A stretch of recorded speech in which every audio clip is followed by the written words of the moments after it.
You are listening to Thomson Reuters Legal Podcasts. Hello, welcome to Leadership in Action, a series of short, timely, and relevant interviews with law firm leaders on issues important to running a successful mid-sized law firm. These podcasts are part of the Managing Partner series presented by Thomson Reuters in affiliation with the Managing Partner Forum and are hosted by John Remsen Jr., CEO of the Managing Partner Forum and President of the Remsen Group. Our guest this month is Albert E. Dotson Jr., Partner and Practice Group Lead at Bills & Sundberg, based in Miami, Florida, with approximately 100 attorneys. Al handles government, procurement contracts and compliance, and routinely negotiates economic development incentive programs on behalf of major U.S. corporate clients. Welcome, Al and John. Well, thank you, Colleen. And Al, welcome to our podcast for this month, and we appreciate your willingness to chat with us a little bit about a really interesting topic, and one that I think managing partners don't focus enough attention toward, and that is technology and how you can improve firm profitability, firm performance through legal project management.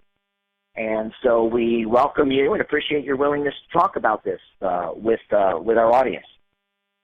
John, it's a pleasure for me to be with you on the Managing Partner Forum. And let me start off by giving us some background about your firm and about some of its strategic priorities over the next few years.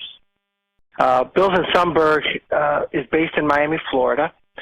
We have over 100 attorneys across disciplines, all in a single office. And we've created what we believe is the perfect platform to guide business decisions of both domestic and international companies looking to invest and expand into our marketplace. We are in a city that is becoming, fastly becoming a global destination for high-stakes investment, and we believe that we are equipped to support that investment here in South Florida and elsewhere. Among our strategic objectives is to align ourselves with the emerging opportunities that continue to take place in South Florida while representing our clients elsewhere in the United States on multiple transactions and litigation matters. And we want to do that in a way that takes advantage of being in a location where you can walk down the hall or up the stairs and speak to a lawyer, and you can collaborate on a particular matter and do so in a way that is efficient. So we as a firm have identified as chief among our strategic priorities our ability to manage the knowledge that we have and our ability to deliver what we believe and call preeminent work product in an efficient manner. Interesting. We do a lot of programming for managing partners, and I would think, Al, if you throw the term knowledge management out to a group of mid-sized firm leaders, you get kind of a blank look. What is knowledge management? What exactly does that mean in the context of legal services? Once we began discussing how we as a firm go from relying exclusively on our memory with respect to a particular matter or a particular situation, a particular clause or a particular filing in court, when we are looking to address a similar issue or handle a similar transaction, and begin placing our knowledge, our institutional knowledge, our institutional experience in a manner and in a way that is searchable by everyone, that allows us to share that knowledge more efficiently and effectively beyond the individual or individuals that have the personal experience. And our younger or junior lawyers, I would say, and our more senior lawyers have the benefit of everyone's experience in a usable manner and in a way that our clients can benefit. So I imagine in the simplest of terms, we're talking things like document libraries, forms libraries, CRM system, so we know who knows who and the totality of our relationships with key clients. Are those the types of things we're talking about here, Al? Yeah. A lot of times when we discuss knowledge management, people gravitate toward forms, and they gravitate toward exactly what you just described. When we discuss knowledge management, it's more about having a conversation with the practice groups that we have individually and asking them the question, what do you do repetitively, and what do you think would make you more efficient? And we start with that, I'll call it a whiteboard discussion, because when you go directly to forms, that's an easy place to go, and you find yourself with a bunch of forms you never use. Or you have a lot of forms that you use, but you haven't given the thought about the other repetitive actions that you take that you could eliminate in order to get to the answer quicker and respond to the client's request quicker. So when we talk about knowledge management, it is really about understanding how we work as practice groups, and I'm intentionally not saying as a firm or as lawyers, because each practice group is different, and even within practice groups there are differences. So the key is to drill down below the surface and what may come immediately to mind, and determine what in a particular situation for a particular group of attorneys would help them share their knowledge across their group. So is the term process improvement maybe more accurate? I think process improvement is a part of it. And yes, and by the way, I didn't want to understate the importance of forms and research databases and other kinds of databases that are typically under the heading knowledge management. I just want to say that it goes beyond that, and process improvement is a part of it. And I read of a firm that not long ago hired a director of process improvement. That's his or her job, is to look at this sort of stuff and find out where we can derive efficiencies through technology and process improvement. Who takes on these responsibilities within your firm? Is that something you do, or do you have non-lawyer staff that work on these issues? It's a combination of lawyer and non-lawyer staff. I am involved in it wearing two different hats. One is practice group leader, and the other as the co-chair of the legal project management, knowledge management initiative within the firm. And then each other practice group leader is similarly involved in legal project management. And our goal is to make this less a top-down initiative and get everyone involved, because the associates play a critical role in this, as well as our staff, and making sure that we have access to the information in a manner that is not cumbersome. And what have you found to be your biggest challenges? You've been into this now for a good number of years. What have been your biggest challenges in making it happen? First, I would emphasize that no business should be static, including professional services firms.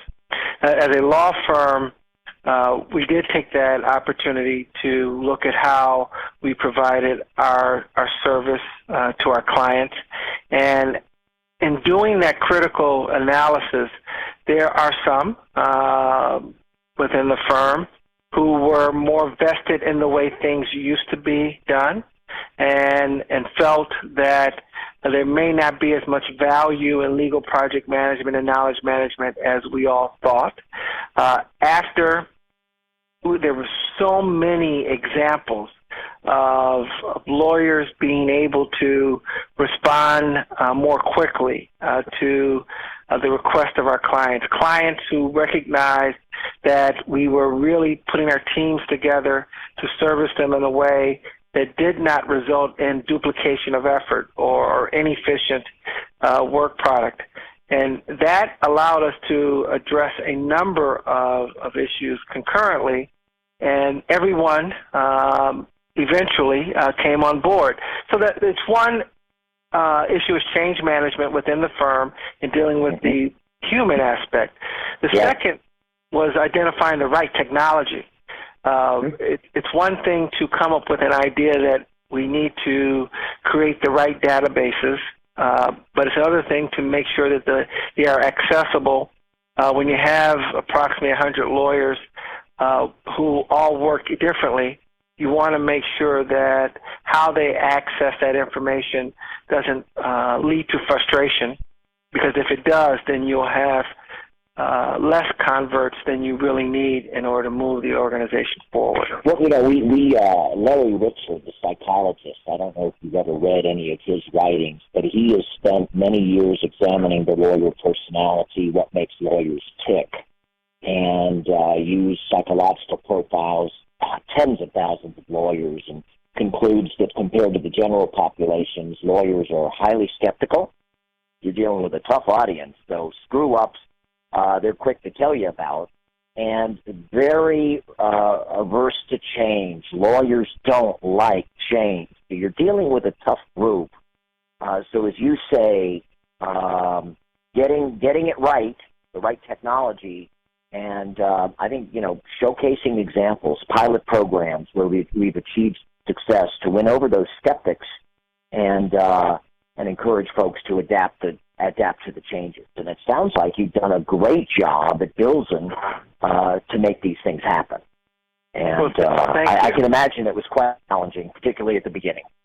You're absolutely right, and I would add another component to the change management process through which we went, and that includes external validation from our clients that they really did see increased efficiency. They did really recognize that project management and our ability to manage multiple complex transactions that a client might have in a way that is aligned with their business objectives, it really worked out well.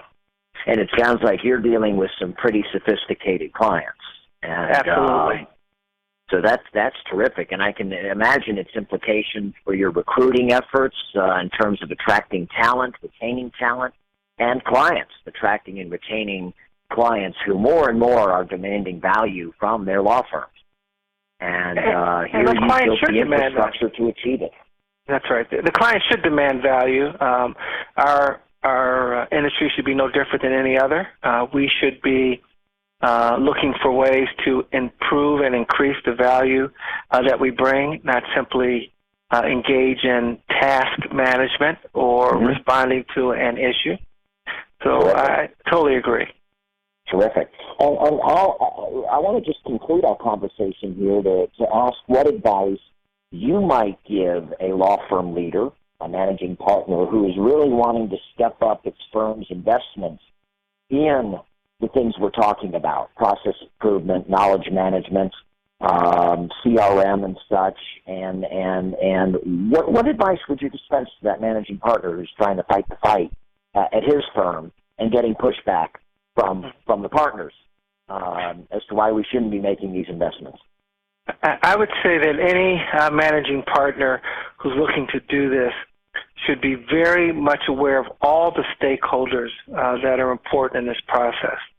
As the managing partner looks to roll this out, look for roles for the clients to assist in this effort. Look for champions within the firm who are lawyers and non-lawyers to share with others the importance of doing this, how it can be done, and what the value such a process will bring to both the lawyer and to the client, both in the efficient delivery of the legal services you're currently providing, but in attracting new business and lateral hires to your firm. Because you've got to look at it as something that's going to improve the enterprise, not just the next, newest, greatest thing that's being discussed in the marketplace. Well, I applaud what you're doing and your firm's doing to adapt and evolve in what's, a very changing profession. And staying ahead of the curve. As you said, I think standing still, you're losing ground. And it's important that you embrace change, adapt to change, and great that you involve your clients in this endeavor, because I find that a lot of law firms are very internally focused and so often don't involve the clients in developing a strategic plan or determining things they need to do to improve and add value to the relationship. So, well, thank you. All good stuff. Thank you. Stuff, and congratulations to you. Thank you for joining us for this edition of the Managing Partner Series, Leadership in Action. For more information and resources, visit legalsolutions.com/managingpartner. Thanks for listening to Thomson Reuters Legal Podcasts.